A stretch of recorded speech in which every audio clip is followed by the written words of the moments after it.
हो गया। नमस्कार, मैं सुनील जोयाल, आप देख रहे हैं प्रगति मीडिया उत्तराखंड। और इस समय मैं पहुंचा हूं जिला मुख्यालय टिहरी में, जहां पर आज मूल निवास भू कानून समन्वय समिति के नेतृत्व में एक टिहरी चलो रैली का आयोजन किया जा रहा है, जहां पर हमारे बीच में मौजूद है उत्तराखंड जागो के पत्रकार हैं। और अंकिता भंडारी का जो केस है उसमें जो मुख्य भूमिका जिनकी रही, जिन्होंने उस केस को आगे उछाला है, जिसको आगे बढ़ावा दिया है, भाई आशुतोष नेगी जी हमारे साथ हैं।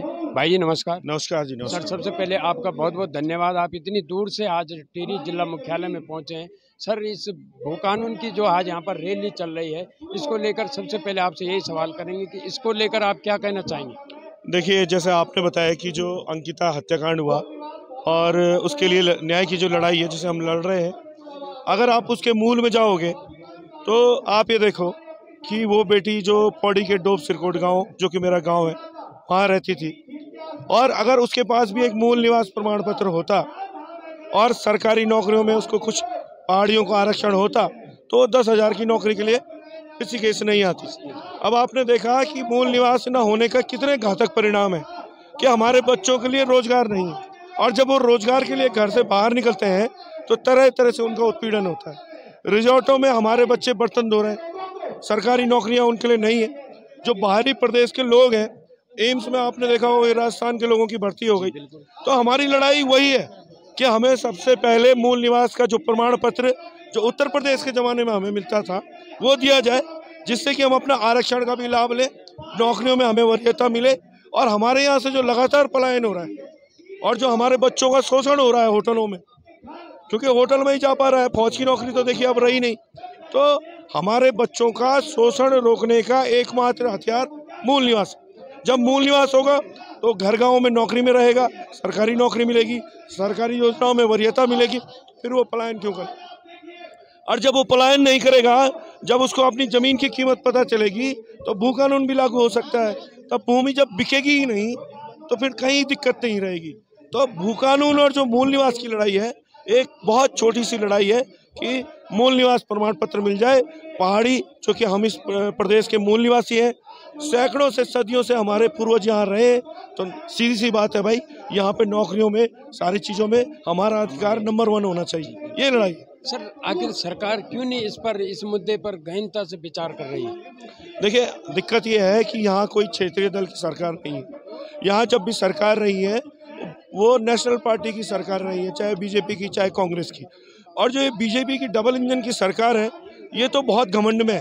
देखिए, अंकिता वाले में आपने देखा कि हम किस तरह से सरकार से परेशान हैं। हम किसी और से परेशान नहीं है, हम सरकार की वजह से परेशान हैं, क्योंकि अपराधी सरकार से जुड़े हुए हैं और सरकार नहीं चाहती कि उन अपराधियों को दंड मिले। नंबर 1 बात। दूसरा, जो मोदी जी के नाम पे वोट पड़ता है, लोग ऐसे ऐसे नालायकों को वोट दे देते हैं जो जीतने के बाद जनता के मुद्दों पर कहीं नजर नहीं आते। ऐसे नालायक विधानसभाओं में पहुंच जाते हैं, और जब वो नालायक विधानसभाओं में पहुंच जाते हैं तो वहां वो साइलेंसर लगा के रखते हैं। जब ऐसे नालायकों को संसद में भेजा जाता है तो वहां भी वो साइलेंसर लगा के रखते हैं।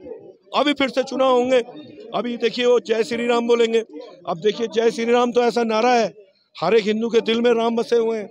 अगर राम के नाम पे वोट पड़ना शुरू हो गया तो फिर लोग जो है ना, ये जो मूल निवास, भू कानून, अंकिता भंडारी हत्याकांड, वो सारा कुछ भूल जाते हैं। तो हमारे लोगों से अनुरोध ये है कि जो आपकी यहाँ की लोकल समस्याएं हैं उन पर वोट दीजिए।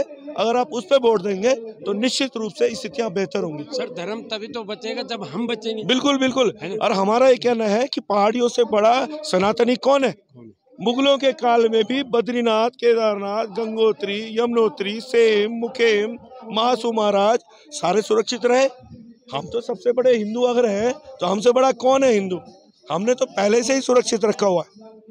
तो हम तो नागराजा नरसिंह वाले हैं, हम तो देवी देवताओं वाले हैं। जरा सा घड़ियाल लगता है तो लोगों पे देवता यहाँ आ जाता है।